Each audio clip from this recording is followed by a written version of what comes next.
સૌને જય શ્રી સ્વામિનારાયણ. શ્રી સહજાનંદ ગુરુકુલ સંચાલિત શ્રી પુરુષોત્તમ વિદ્યાલય માનકુવા ઓનલાઈન એજ્યુકેશનમાં આપ સૌનું હાર્દિક સ્વાગત છે. વિદ્યાર્થી મિત્રો, ધોરણ 10 ગણિતમાં સમાંતર શ્રેણી જેમાં સ્વાધ્યાય 5.2માં કેટલાક દાખલાઓનો આપણે આજે અભ્યાસ કરીશું. કેટલાક દાખલાઓ આપણે અગાઉ વિડીયોની અંદર શીખી ગયા છીએ, તો બીજા કેટલાક દાખલાઓ છે જેમાં સ્વાધ્યાય 5.2 જેમાં દાખલા નંબર 4 સમાંતર શ્રેણી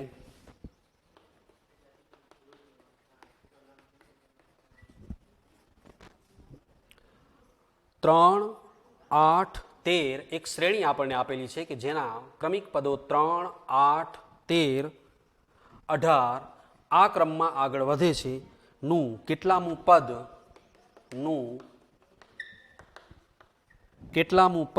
78 થાય. આ એક પ્રશ્ન આપણને આપેલો છે. અહીંયા જો આ ક્રમમાં આગળ વધતા જાય, સમાંતર શ્રેણીનું પ્રથમ પદ 3 છે, બીજું પદ 8 છે, 13 છે, 18 છે, એ રીતે જો આ ક્રમમાં સમાંતર શ્રેણીના પદને લખવામાં આવે, આટલો તફાવત ધ્યાનમાં રાખીને, તો કયા નંબર ઉપર 78 આવશે એ નક્કી કરવાનું છે. આ શ્રેણીને જો આગળ વધારીએ તો કોઈક પદ 78 છે, કયા નંબરનું પદ છે એ નક્કી કરવું છે.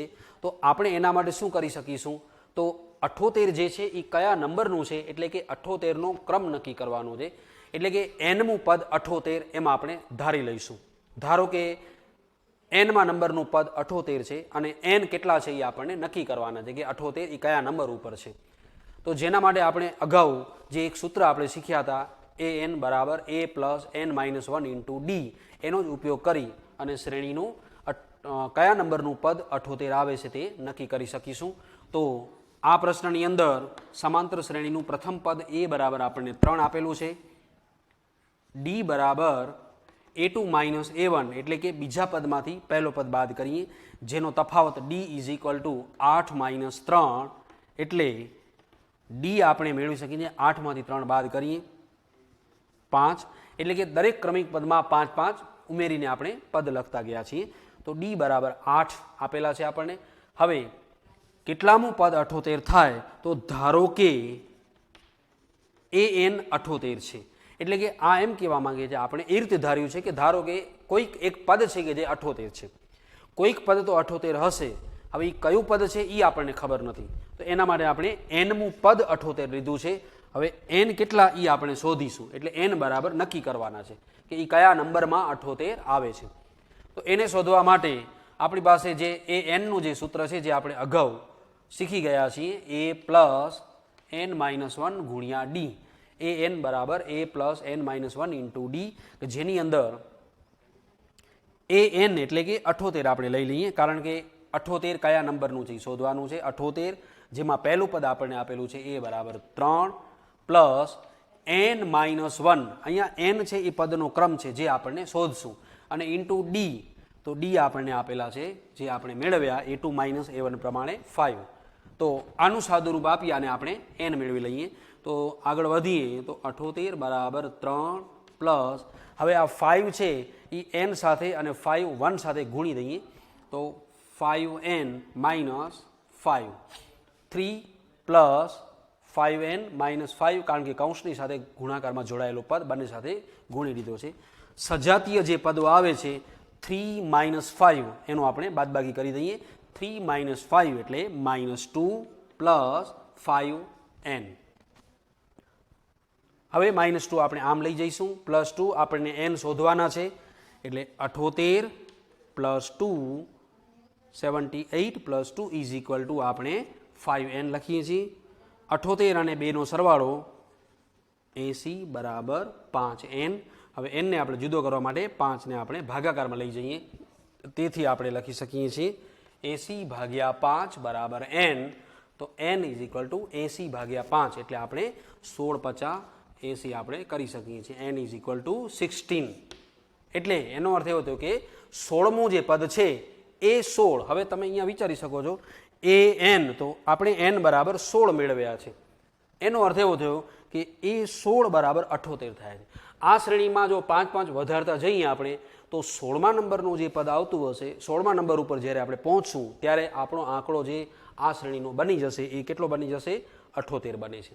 એટલે આ રીતે આપણે શ્રેણીનું કોઈ પણ કયા નંબરનું પદ કેટલું છે એ પણ આપણે આ સૂત્રની મદદથી આપણે શોધી શકીએ છીએ.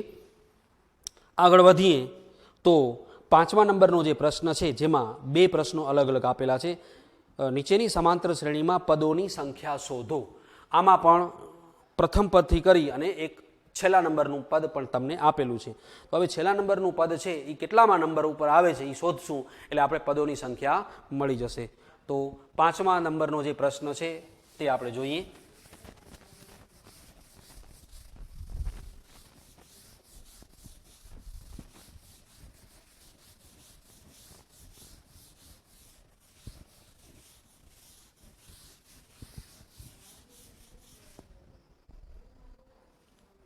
નીચેની સમાંતર શ્રેણીમાં પદોની સંખ્યા શોધો.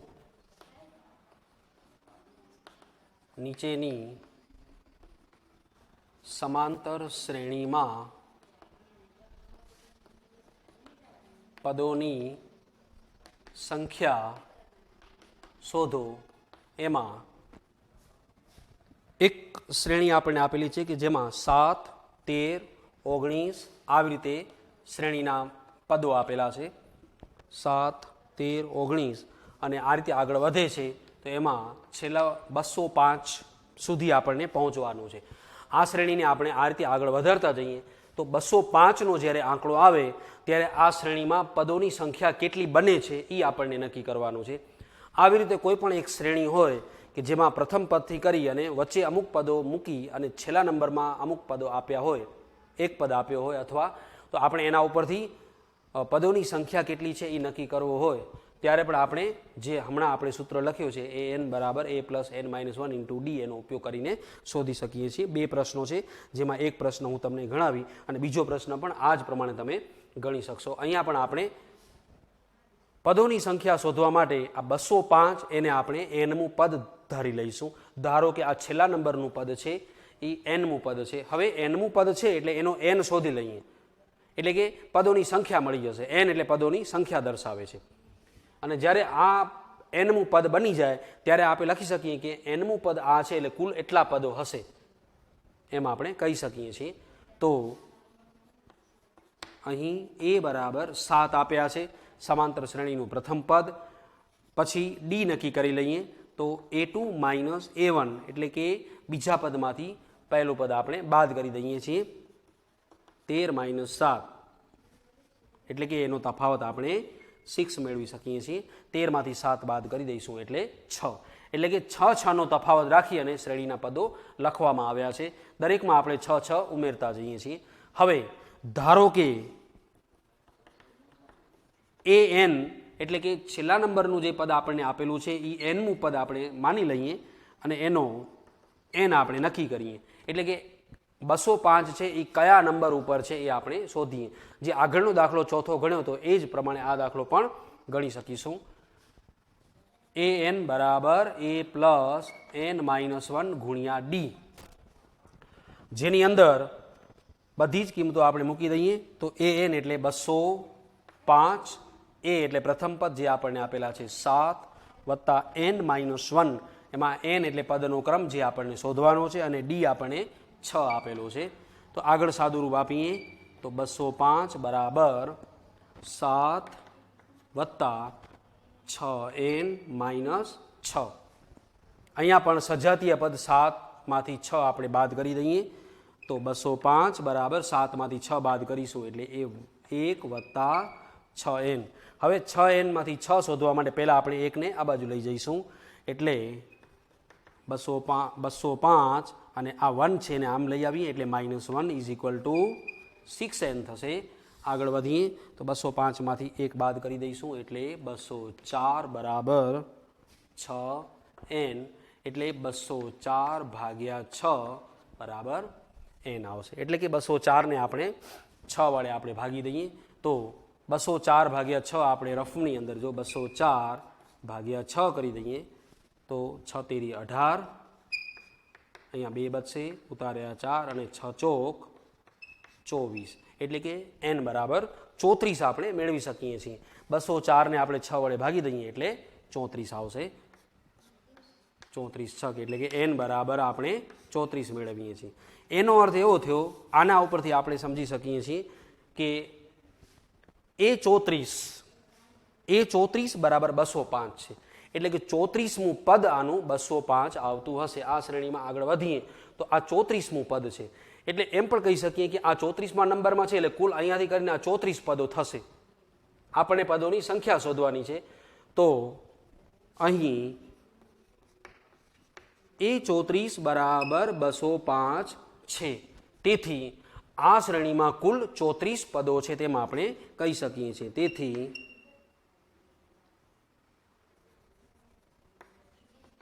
આપેલ શ્રેણીમાં 34 પદો છે એમ આપણે કહી શકીએ છીએ। તો બીજો જે દાખલો આમાં આપેલો છે જે તમે ગણી શકશો। આગળ વધીએ તો 6થા નંબરનો જે પ્રશ્ન છે, જેમાં પણ એક શ્રેણી આપણને આપેલી છે, જેમાં એક પદ આપણને આપેલો છે કે -150, એ આ શ્રેણીમાં કયું પદ હોઈ શકે કે ન હોઈ શકે, તો એ આપણે ગણીએ। 6થા નંબરનો જે દાખલો આપ્યો છે તે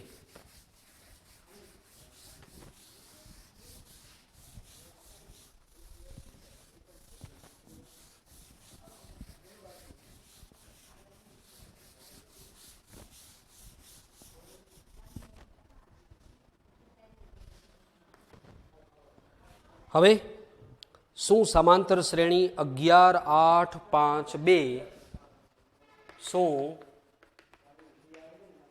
સમાંતર શ્રેણી 11, 8, 5, 2 આ રીતે આગળ વધે છે નું કોઈ પદ -150 નું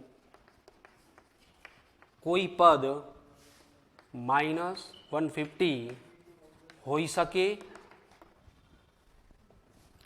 સમાંતર શ્રેણી 11, 8, 5, 2 નું કોઈ પદ -150 હોઈ શકે? તો આની અંદર આપણે nમું પદ -150 ધારી લઈશું। જો એ પદનો ક્રમ હશે તો nનો જવાબ પૂર્ણાંક આવશે। હવે જો nનો જવાબ અપૂર્ણાંક આવે તો એ પદ હોઈ શકે નહીં। આપણે અહીંયા જોઈ શકીએ છીએ કે શ્રેણી ઘટતી શ્રેણી છે, 11, 8, 5, 2 એ રીતે ક્રમમાં આગળ ઘટે છે। હવે એનું ઘટતા ઘટતા આગળ વધે અને -150 આવી શકે કે નહીં તે નક્કી કરવાના છે। તો આપણે પહેલાં શક્ય હોય તો ધારી લઈશું કે ધારો કે nમું પદ એનું -150 આવે છે। તો અહીંયા પણ શ્રેણીના જે ક્રમિક પદો છે, જેમાં પ્રથમ પદ a બરાબર 11 આપેલા છે, ક્રમિક પદનો તફાવત d = a2 - a1, એટલે કે બીજા પદમાંથી આપણે પહેલું પદ બાદ કરીએ, 8 - 11 એટલે 8 - 11 એટલે ઘટતી શ્રેણી છે, જેનો તફાવત આપણે ઋણ મેળવી શકીશું। d = -3 આપણે મેળવી શકીશું। ધારો કે કોઈ પદ -150 છે, શક્ય હોય તો ધારો કે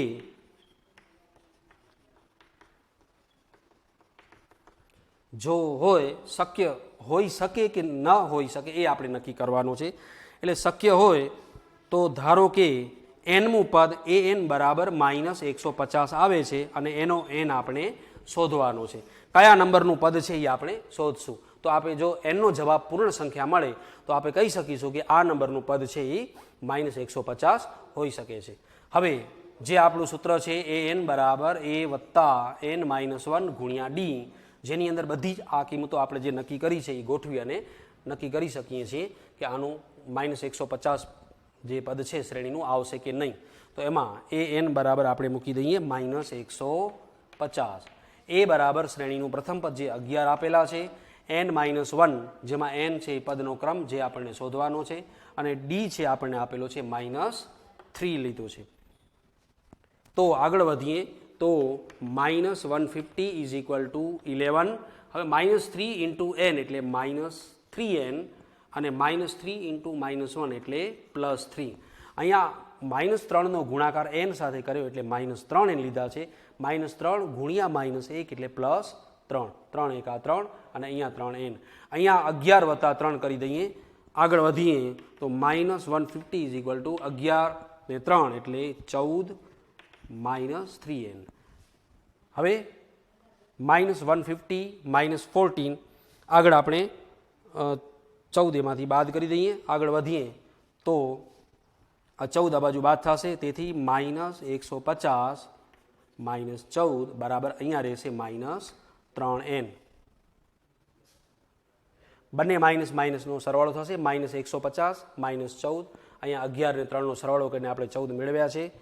તો આગળ વધીએ તો સાદુરૂપ આપણે આપીએ તો -150 અને -14 જેનો આપણે સરવાળો કરીએ તો -150 અને -14 એટલે 4, 5 ને 1 6 અને 1 એટલે કે -164 બરાબર -3n અહીંયા બચે છે. હવે બંને બાજુથી માઇનસ માઇનસ નિશાની છે એ નીકળી જશે, એટલે 164 ભાગ્યા 3 બરાબર n આપણે મેળવી શકીએ. હવે nનો જવાબ અહીંયા n છે એ પદનો ક્રમ છે, એટલે હંમેશા એનો જવાબ પૂર્ણાંક જ મળવો જોઈએ. જો nનો જવાબ અપૂર્ણાંક મળે કે ઋણ મળે તો આપણે એને પદનો ક્રમ છે એ દર્શાવી શકીએ નહીં. અહીંયા 164 ભાગ્યા 3 આપણે મેળવ્યા છે. હવે આનો જો ભાગાકાર કરીએ 3 વડે આપણે આને ભાગી નહીં શકીએ.